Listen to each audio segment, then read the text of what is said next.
They destroyed my garden, my award-winning water-saving city-recognized garden. And they did it in broad daylight, without my permission under the banner of community rules. I still remember the sound, the shovels tearing through gravel, the heavy boots stomping across soil I had nurtured for over a decade, and the silence that followed, cold, calculated silence as they fed my plants into a chipper like they meant nothing. And all of it was legal, or at least claimed to be. I never thought I'd be the kind of man who had to fight for a patch of dirt. I never imagined that standing in my own yard would feel like standing at the edge of a battlefield. But when control disguises itself as order and power hides behind printed bylaws, what choice do you have? So, before I tell you everything, let me ask you something. If this had happened to you, would you have stayed silent, or would you have fought back, even if it meant standing alone? Tell me in the comments. Because this story, it's not just about grass or plants or soil. It's about how far you're willing to go to defend your dignity. There are things in life that don't need to be explained to others, only understood by the one who lives them. For me, that was my garden. It wasn't large, maybe just over 1,000 square feet, but to me, it was a world of meaning. Every stone, every plant, every patch of soil had been touched, shaped, and nurtured by my own hands. It was a quiet rebellion against conformity, an expression of values I held dear: sustainability, restraint, respect for nature's rhythms. I'm Michael Reed. I'm 57 years old, a retired structural engineer, and a man who believes deeply in the power of individual choice. After 30 years of schedules, deadlines, and compliance codes, I walked away from my career with just one ambition: to live simply, intentionally, and on my own terms. That's what the garden represented. I had moved into Brookstone Glen 12 years ago. A quiet, tree-lined neighborhood tucked into the outer edge of a Midwestern city. It was the kind of place where mail still came, with handwritten notes, and kids left bicycles sprawled across driveways like abandoned dreams. People waved at each other from porches. Lawns were trimmed. Dogs walked. Barbecues held every Memorial Day. At first glance, it looked like the kind of place where nothing ever happened. That's what I liked about it. Over the years, I transformed my front yard into something different.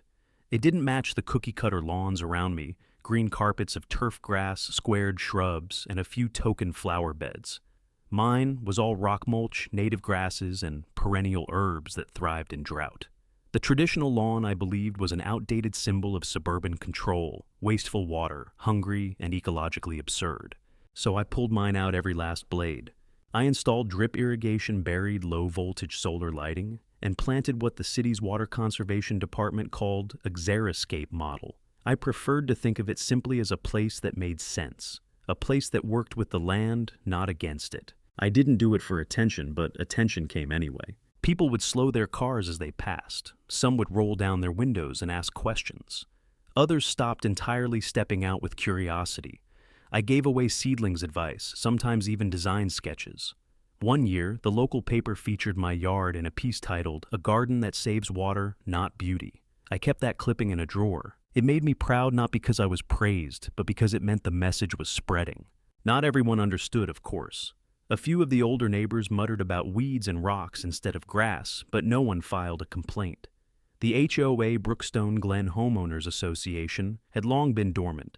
A few newsletters here and there, occasional reminders about garbage days. I hadn't heard from them in years.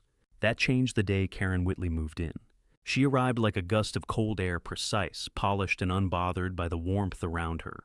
I remember watching her pull into her driveway 2 doors down. Her car, a spotless white Lexus, gleamed under the sun. The moving crew followed her instructions with military focus. Every box was labeled, every item cataloged. I watched as she stepped onto her front porch, surveyed the street, and then finally met my eyes. She didn't wave. She assessed.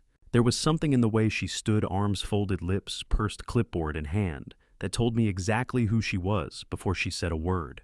In the weeks that followed, I noticed subtle shifts in the neighborhood. One by one, emails began arriving from a new HOA address. Karen Whitley had declared herself a candidate for HOA president and, unsurprisingly, won. There were no challengers, and barely a dozen voters showed up. She swept in quietly, but once seated, she made herself known. The newsletters changed first now, full-color, formal, and sharply worded. They outlined a new era of pride and order in Brookstone Glen. Phrases like aesthetic consistency and property uniformity became common. New guidelines appeared: lawn height restrictions, mailbox standards, trash bin visibility rules. And then came the language about landscaping. All front yards must maintain a minimum of 60% live turf grass coverage, it read. Decorative elements such as rock mulch, artificial turf, and drought-style plantings must receive prior HOA approval. I stared at the page in disbelief. Turf grass. This was 2024. Who in their right mind was requiring water-thirsty lawns in a climate where the city itself was pushing for reduction? I brushed it off at first. Surely it was a suggestion, not an actual rule. And even if it was, no one would enforce something so outdated. After all, that clause was buried deep in the CC&Rs drafted back in 1995 when the neighborhood was first built and no one had heard of climate change. But Karen wasn't most people. She was a stickler for language, for power, for control, disguised as formality. And that's where this story really begins. There's a particular kind of silence that follows a threat dressed in politeness. When I received Karen Whitley's response, sterile, clipped, and immovable, I sat at my kitchen table for nearly an hour. The email was only 4 sentences long, but I read it at least 10 times each time, trying to squeeze out some trace of humanity, some hint of empathy. There was none. It was clear she wasn't just trying to enforce a rule, she was making an example out of me. I could have ignored it. I could have rolled over, hired a landscaping crew, and installed 2 pallets of Kentucky bluegrass just to make it go away. But that wasn't me. Not anymore. I had spent my whole career bending to building codes, to redline edits, to project managers who used words like optimize and streamline to disguise their control. I didn't retire to keep nodding my head. I called the city the next morning. They confirmed what I already knew: my garden was fully compliant with municipal guidelines. In fact, they encouraged designs like mine. I asked if there was anything I could do about the HOA's demands.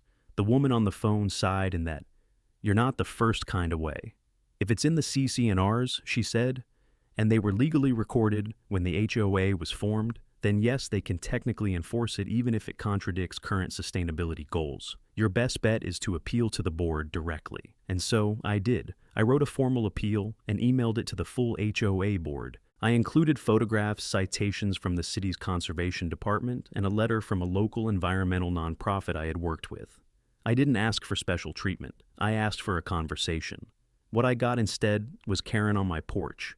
It was a Friday afternoon when I heard the knock. 3 sharp raps spaced perfectly like a judge's gavel. I opened the door to find her standing there, arms crossed, clipboard in hand, sunglasses perched atop her perfectly styled hair. She was dressed in a cream-colored blouse, navy trousers, and what I guessed were $300 flats. The kind of outfit people wear when they want to look professional, but not approachable. "Mr. Reed," she said, with a tone that almost sounded polite. I wanted to follow up on the violation notice in person. I stepped onto the porch, closing the door behind me. "I sent an appeal to the board," I said, "with documentation." She smiled, but it wasn't a kind smile. It was tight, controlled. The kind that says this conversation is a formality, not a discussion. "I read your appeal," she said. "Very thorough, but the board has agreed to proceed with enforcement." "That was fast," I replied. "Did they meet?" "They were copied on my decision," she said, her voice still calm, measured, "and no one objected. Silence is consent, as our bylaws state. Silence is—" I almost laughed. "That's not how governing bodies are supposed to work, Karen." She didn't flinch. "It's how this one works. We're a small HOA. Informal processes are common." "Right," I said. "And what about precedent? You're aware that several other homes in Brookstone Glen don't meet the 60% turf grass requirement." "Those cases are under review," she said quickly. "You mean now that I raised the issue," I said, crossing my arms, "you're going after others too?" Her eyes narrowed just for a second. "Mr. Reed, this isn't personal." "Isn't it?" She blinked as if taken off guard for the first time, but only briefly. "You have 23 days remaining before fines begin," she said, flipping a page on her clipboard and handing me another printed notice. "We're not trying to punish anyone. We're simply maintaining standards." I took the paper and looked at it. The wording was harsher now. Specific. A daily fine of $100. Authorization to escalate to legal collections if unpaid. Potential liens. I look back up. "Karen, this is harassment. You're weaponizing outdated language to enforce your personal taste." "I'm enforcing community standards," she corrected.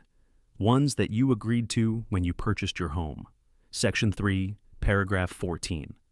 I didn't write it, I'm just applying it. That clause hasn't been enforced in over 20 years, until now. We stood there for a moment in silence. Neighbors across the street were raking leaves. A kid rode by on a scooter. The world continued unaware that something foundational was shifting in our little neighborhood. Karen finally stepped back on adjusting her sunglasses. We'll be inspecting again in a week. Have a good day. She turned on her heel and walked down the driveway with precise military grace. Her clipboard bounced slightly with each step.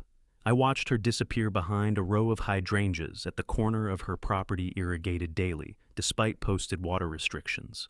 I closed the door and leaned against it. This wasn't going to be a misunderstanding that resolved itself. This was going to be a war of attrition. Over the next few days, I started gathering support, not through anger, but through facts. Tom Jensen, my neighbor across the street, had always admired my yard. He had his own native grass patch in the back, hidden from the street, and he'd come to me for composting tips a few years ago. When I told him what was happening, his eyes widened. "She's really going after you for not having grass," he said. "She says it's about compliance. She's nuts. Let me know if you need anything. I'll talk to the board if it comes to that." Others felt the same. A few quietly told me they were worried she might come for them next. One woman whispered to me during a neighborhood cleanup, "She scares me a little. It's like she thinks this is a gated community in Florida." And that's when I realized something important. Karen's power wasn't just in the rules, it was in the fear those rules created. But fear only works when no one pushes back. I spent the weekend preparing a presentation for the next HOA board meeting. I printed maps of water-restricted zones, citations from the city's Environmental Commission, and examples of other HOAs in the state that had repealed outdated lawn requirements in favor of drought-conscious guidelines. I wasn't just trying to defend my garden, I was trying to shift the mindset of a neighborhood. And yet, despite all that preparation, I knew I was no longer just defending a garden. I was defending the right to live with integrity. Because beneath the mulch and native flowers, beneath the permit language and bylaws, this wasn't about aesthetics. It was about control. And I had spent a lifetime learning how to stand my ground. Conflict doesn't always start with explosions. Sometimes it begins with paper. 2 days after my conversation with Karen, a certified letter arrived in the mail. Not an email, not a taped notice. A formally addressed return receipt requested envelope, as if I were being summoned to federal court. Inside was a printed document with the HOA's letterhead. Bold, serious, legal in tone, and carefully structured to intimidate. Notice of non-compliance final warning. Mr. Reed, as previously communicated via written notices on April 3rd and April 6th, your front yard landscaping continues to fall below the required 60% turf grass coverage per Brookstone Glen HOA Covenants Article 3, Section 14. You are hereby provided final notice. Effective immediately failure to comply within 14 days will result in daily penalties of $100 accruing until the property is brought into compliance. Additionally, per our authority granted under Section 9, Paragraph 7 of the HOA enforcement policy, the HOA reserves the right to remediate the violation at the homeowner's expense after 30 days. You may appeal this decision at the next scheduled HOA meeting pending submission of written request within 72 hours. Regards, Karen Whitley, President Brookstone, Glen HOA. The phrases burned into my mind: remediate at the homeowner's expense, daily penalties, and final notice. It felt like a line in the sand. No, not sand. Turf. Karen was drawing a boundary, and she intended to bulldoze across it if I didn't step aside. I didn't sleep well that night, not because I feared her, but because I could feel the ground shifting beneath me. Something about this felt larger than just me and a garden. It was about how power gets used when no one resists it. The next morning, I drafted a formal response. Calm, firm, professional. To the Brookstone Glen HOA Board, I acknowledge receipt of the HOA's certified letter dated April 8th. I respectfully reiterate my position. My landscaping complies with all city and county water conservation ordinances. Further, my design has been publicly recognized by municipal environmental authorities. I will not be altering my landscaping to meet an outdated covenant that contradicts current law and common sense. Any attempt to forcibly alter my property without due process will be treated as trespass, and legal action will be pursued accordingly. I will be attending the next HOA meeting to formally present my appeal. Respectfully, Michael Reed. The next few days passed with a strange stillness, like the silence before a storm. I noticed Karen more frequently now, walking the neighborhood with her clipboard, stopping in front of certain homes, jotting things down. Once I saw her take a photograph of my yard from across the street, and then it started. A neighbor's yard sign, a small wooden stake that read, "Pollinator-friendly garden," disappeared overnight. 2 streets over someone's compost bin was flagged as public nuisance. The Hendersons received a notice for overhanging foliage. No one had ever enforced these things before. But now enforcement had a name, and it wore tailored slacks. I started getting calls, quiet ones. Concerned. "Michael? This is Ben. You don't know me? I live down by the walking trail, but I saw what's happening with your yard. Karen gave us a warning this week about our raised beds. We've had them for 6 years. No one ever said a word before. Hi, Mr. Reed. I'm Sarah. I'm a single mom at 231. I just wanted to say thank you for standing up. If she's doing this to you, she'll come for the rest of us." Karen wasn't just coming for my lawn. She was establishing dominance. HOAs were never supposed to be monarchies, but Karen had become a queen with a rule book, and she was using fear the way some people use fertilizer, liberally and with the hope of long-term control. So I did something unexpected. I invited people over. On Saturday, I hosted a garden and grounds walk, nothing formal, just a few chairs, lemonade, and a chance for neighbors to see for themselves what all the fuss was about. To my surprise, over 20 people came. Some brought cookies. One couple brought folding chairs. We stood around the gravel paths and lavender bushes sipping cold drinks, while bees hovered lazily around the blooms. I gave a small talk about water conservation. Tom shared a funny story about Karen nearly tripping over his hose once. And then someone asked, "What can we do?" I looked around and saw something I hadn't expected: readiness. These weren't just passive homeowners anymore. They were people waking up to the realization that rules meant nothing without reason, that community standards had to reflect the community, not just one woman's vision. "We start by showing up," I said. "To the next HOA meeting, all of us." On Monday, I received a visit, not from Karen, from Mark Leland, one of the HOA board members, technically the treasurer, though no one had seen him involved in years. He arrived unannounced, holding a to-go coffee and a cautious smile. "I heard you're organizing people," he said. "Thought I'd come see what it's about before this thing turns into a neighborhood civil war." I laughed and invited him in. Mark was in his early 60s, a semi-retired CPA, thin as a rake and always slightly underdressed. He had lived in Brookstone Glen longer than anyone else I knew. As we sat on the porch, I explained the situation. Not emotionally, not with anger, just facts: the outdated turf requirement, the water conservation laws, the city's praise for my yard, and Karen's pattern of escalation. To my surprise, Mark nodded along. "She blindsided the board," he admitted, said she was cleaning things up. No one expected this kind of campaign. Honestly, most of us haven't been to a meeting in months. We let her run with it. "Well, it's running people out of their own yards," I said. Mark sipped his coffee. "You know, it might be time to remind the board we're not Karen's rubber stamp." He stood to leave, then paused. HOA meetings used to be 10 people sitting in folding chairs eating bad cookies. Next week, I think it's going to be different. He was right, and I was ready. Because this wasn't just about a garden anymore. It was about drawing a line not in ink or on paper, but in dirt. And this time, the line was mine. Tuesday, April the 16th, 6:57 p.m. 3 minutes before the HOA meeting officially began, the community center was already filled to capacity. Not metaphorically, literally.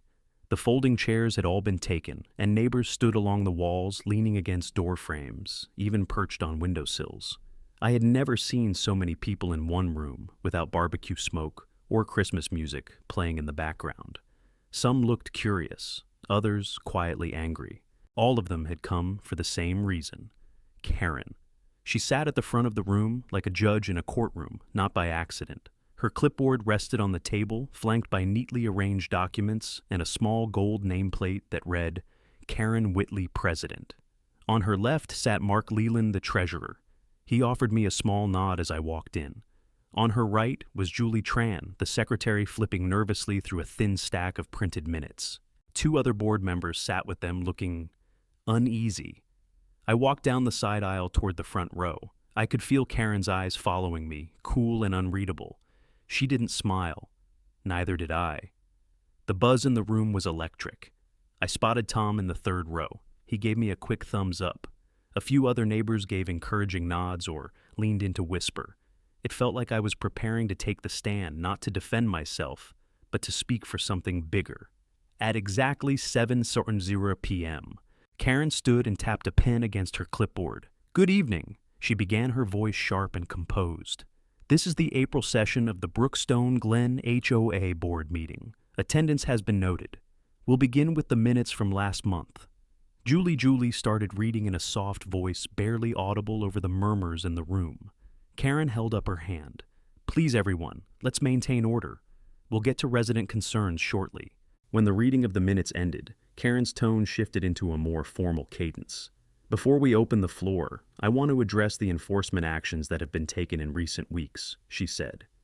"As many of you are aware, several notices have been issued regarding non-compliant landscaping. These notices are based on HOA bylaws adopted when Brookstone Glen was established. Our role as the board is to uphold those standards to maintain property values and aesthetic cohesion." That was her phrase, aesthetic cohesion. She used it a lot, as if a yard was a gallery exhibit and she was the curator. Someone in the back whispered, "We're not in an art museum, Karen." A few chuckles followed. Karen didn't react. She simply continued flipping to a new page on her clipboard. "Mr. Michael Reed has requested to speak on the matter of his own compliance.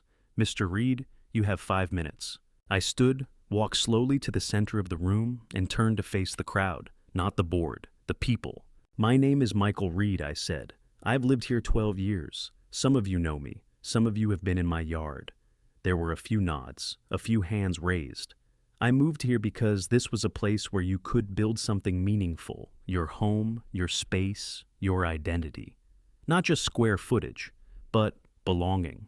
I paused, eyes locked.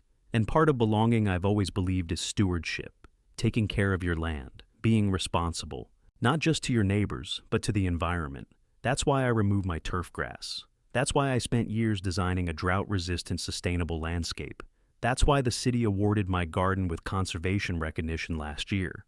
I didn't do it for attention, I did it because it was the right thing to do."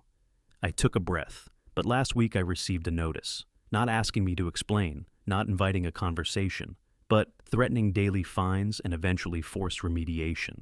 All based on a bylaw written in 1995 when the world was different, our climate was different, and frankly our neighborhood was different. I held up a printed copy of the HOA covenant, highlighted, annotated. This document doesn't reflect the world we live in today, and it shouldn't be used as a weapon, because that's what's happening, not just to me, but to others. Now heads turned, Karen shifted in her seat. We've seen compost bins flagged, bird feeders questioned, yard signs disappear, all in the name of aesthetics.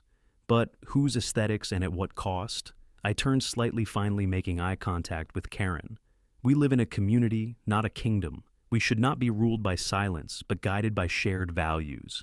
If this HOA wants to preserve property value, let's start by valuing our neighbors. Applause broke out before I could even finish. Real, sustained applause.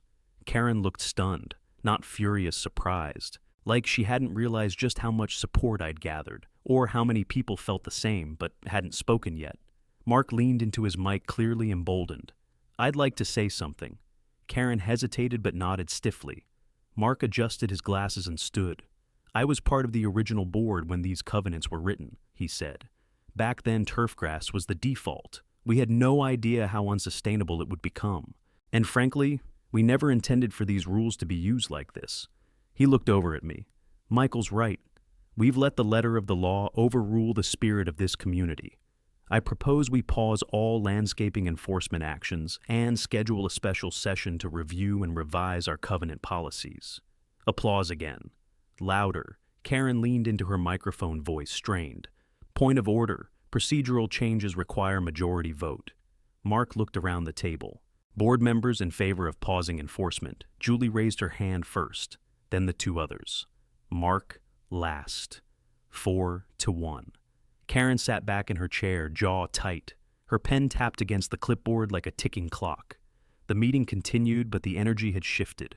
Neighbors began speaking up, some cautiously, others boldly.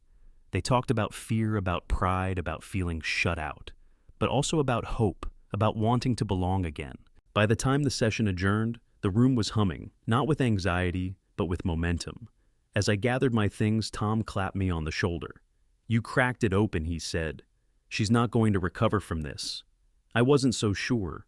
People like Karen didn't disappear after one vote, but something had changed, a fracture in the armor, a loss of control she hadn't anticipated. That night, as I walked home under a moonlit sky, I passed my garden. The lavender swayed in the breeze. Solar lights blinked on one by one. It looked peaceful. But now, it was more than that. It was proof. Proof that a single voice backed by reason, supported by neighbors, grounded in truth, could shift the balance. Tomorrow would bring new challenges. But tonight, the dirt was ours. You could feel it in the air. That quiet stillness that settles after a storm, the kind that isn't peace, it's pressure. The kind that comes before something worse.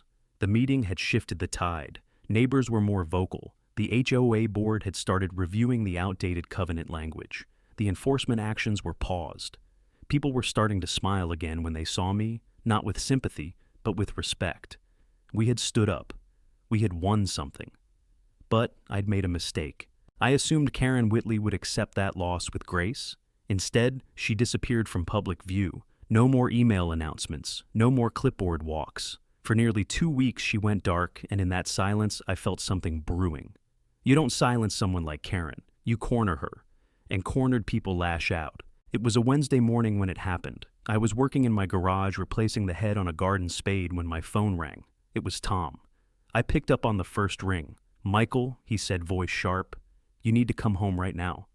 "I am home," I said, confused. "No, you need to get out front. There's a landscaping crew on your lawn. They're tearing it up." My stomach dropped. I bolted through the garage, yanking open the side door, and froze. They were already halfway through. 3 men in bright neon vests, hard hats, and muddy boots were systematically digging through my front yard like it was a demolition site. My agave plants, carefully grown for 4 years, had already been uprooted, the gravel pathway torn open. One man was feeding native shrubs into a chipper. I shouted, "Hey, stop! What the hell are you doing?" One of them looked up, startled. "We've got a work order, sir, from the HOA. I charged across the lawn. From who he reached into a clipboard holder on the side of their truck and pulled out a wrinkled form. It had the HOA letterhead, my name and address, and a brief line, "Authorized landscaping remediation," under Section 9, Paragraph 7. Work to be completed by Eastside Property Maintenance. And at the bottom, one signature, Karen Whitley, President Brookstone, Glen HOA. Except she wasn't president anymore. The board had voted to suspend enforcement. They had openly discussed revising the policy, but she had acted alone, retroactively abusing her title and issuing an unauthorized order. This wasn't enforcement. This was retaliation. I called 911. By the time the police arrived, the damage was extensive. My entire front yard was torn apart, soil overturned, irrigation pipes snapped, plants gone. The gravel path, once hand-laid with care, now lay in piles like broken stone. Karen wasn't present, but her fingerprints were on everything. Officer Daniels, a tall woman in mirrored shades, walked the site slowly, listening as I explained everything, starting from the emails, the notices, the meeting, and finally the unauthorized work order. "Did she have permission from the board to authorize this work?" she asked. "No," I said. "And I can prove it. I have the meeting transcript and the email vote that paused all enforcement." She nodded. "That's going to matter. Can I press charges?" "You absolutely can," she said.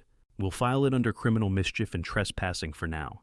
Depending on the damage, the city may step in with civil charges as well, especially if utility lines were affected." Just as she finished speaking, one of the landscapers shouted, "Agua! Agua!" The ground around the edge of my driveway began to bubble, and then burst. Water erupted from the soil, like a geyser gushing upward, arcing across the street. The workers scattered. A torrent of muddy spray hit the front of Karen's house. They'd hit the water main. 15 minutes later, the fire department arrived. Then the utility company. Then the news.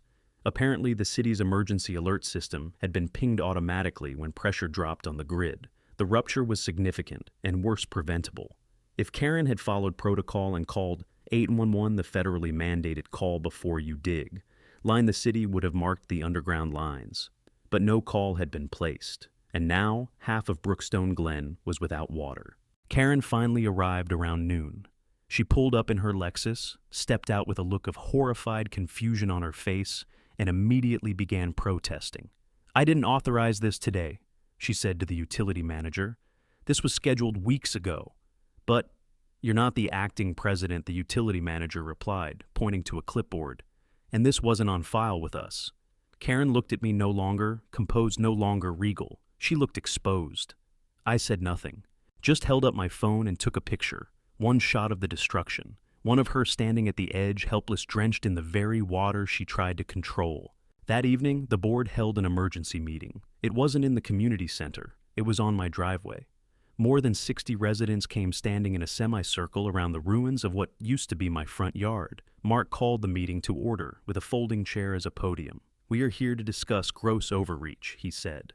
"Unilateral action taken by a board member, acting without authority, resulting in criminal damage to private property and public utilities." Karen tried to speak, but no one listened.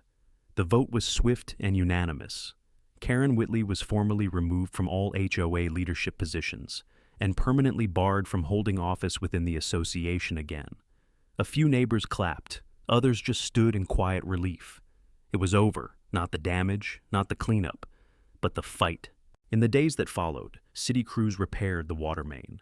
The HOA paid the emergency repair fees, over $80,000, plus a civil fine for unauthorized excavation. My personal damages were filed separately, over $25,000 in landscape, loss $4,000 in irrigation repair, and incalculable hours of labor and care.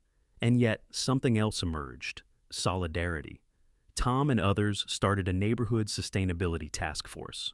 The HOA board, now under Mark's interim leadership, voted to repeal the turf requirement entirely. The city reached out and asked if I'd like to consult on upcoming green space initiatives. And Karen, she sold her home within the month. No goodbye, no statement. Just a "for sale" sign that vanished almost as quickly as she had appeared. One afternoon, as I stood beside the bare soil where my garden had once flourished, I felt a tap on my shoulder. It was a boy maybe 10 years old from down the street.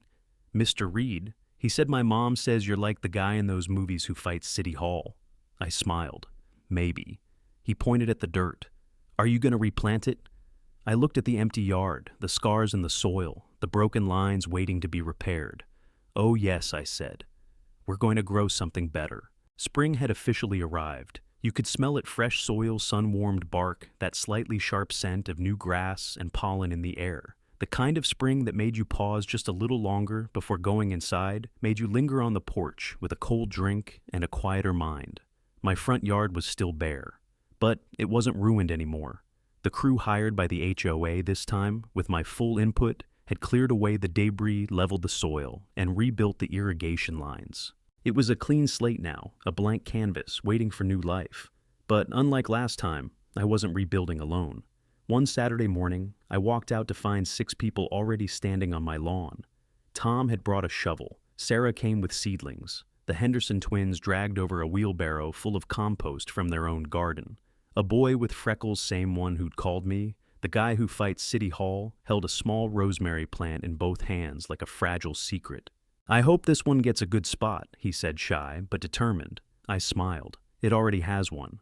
What happened over the next few weeks was more than just landscaping. It was restoration in every sense of the word. We didn't just replant what was lost. We reimagined the space. New design elements emerged from the minds of the very neighbors who once only walked past. A butterfly-friendly corner for the kids. A native herb patch for community harvest.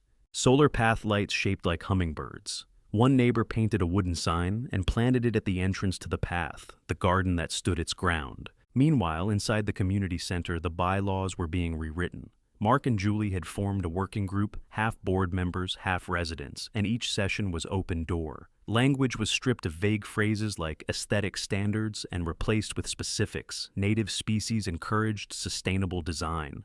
welcomed enforcement, required full-board consensus. Karen's ghost still lingered in the cautious glances, the nervousness about what's allowed. But the tone was different now. People weren't asking for permission anymore. They were asking, how can we help? One afternoon, I received a letter in the mail. Not from the HOA, not from the city, but from the Regional Waterwise Coalition. Dear Mr. Reed, in recognition of your leadership advocacy and commitment to sustainable urban landscaping, we'd like to formally invite you to speak at this year's Midwest Water Sustainability Conference. Your story has inspired homeowners, educators, and municipal leaders alike. We hope you'll share what it means to build not just a garden, but a movement. I read the letter twice. Then I walked outside and looked at the rosemary plant that had now doubled in size. Bees buzzed lazily from bloom to bloom. A child's painted rock sat at the base of the yucca. Be kind to the dirt. A movement? Maybe, maybe not. But I had built something, and it was no longer mine alone. A week later, I stood behind a podium at the conference. The auditorium was clean and cool. Rows of professionals sat before me. Planners, conservationists, city engineers, a few teachers. I had a slideshow ready, but halfway through preparing it, I decided not to use it. Because this wasn't a presentation. This was a story. I used to believe that fighting back meant shouting, I said. Protests, picket signs, lawsuits, noise. That's how you make change. That's how you stand up. I paused, hands resting lightly on the edges of the lectern. But I learned something during all of this. Sometimes resistance doesn't look like confrontation. Sometimes it looks like a garden, quiet, steady, rooted. I saw a few people smile. When a person tried to use outdated rules to tear down that garden, I didn't fight with rage. I fought with reason. I didn't raise my voice, I raised awareness. I didn't tear anything down. I built something up, and that turned out to be the most powerful act of all. I could see heads nodding, not all, but enough. So if you ask me how to protect your community, how to defend your space, your values, my answer might surprise you. I smiled. You start by planting something that grows, something that stays. The applause afterward was polite, then warm, then sustained. But the moment that meant the most came when a young woman, maybe in her late 20s, approached me during the break. She had a notepad and ink on her fingers. My mom lives in a neighborhood like yours, she said. HOA just sent her a notice because her front yard has too many sunflowers. She was thinking of just tearing it all out. I looked at her. Tell her not to, I said. Tell her she's not alone. The woman nodded. Thank you. Back in Brookstone, Glen, the world kept turning. The water bills dropped. The neighborhood grew quieter. More yards transitioned to drought-tolerant designs. A few people even asked for design help. One neighbor, in a quiet confession, told me he'd always hated mowing and now had a reason to stop. And the garden, it thrived, not just in color and shape, but in meaning. It became a gathering point, a place where kids read books on stone benches, where neighbors paused on their evening walks, where the community remembered not just what had happened, but what had changed. One evening, as the sun dipped below the rooftops and the solar lights blinked on, I sat on the bench under the redbud tree planted in the spot where the first agave had once been. A cool breeze stirred the sage, and I began to speak not to anyone around me, but to myself, or maybe to whoever needed to hear it next. They tried to tell me I didn't belong. They said I had broken the rules, but what I really broke was silence, and what I built was something no rulebook could define. A garden is never just a place, it's a statement, a stand, a symbol. They tore it down, and we grew it back together. It had been 3 months since the flood, since the landscapers tore through the soil, since the water erupted into the street like a burst artery. Since Karen Whitley had stood in my driveway, mascara streaked down her face, surrounded by firefighters, neighbors, and the undeniable evidence of her failure. In the time since life in Brookstone, Glen had changed not radically, but quietly in the way neighborhoods evolve without fanfare. The turf was going out of style. Native plants were coming in.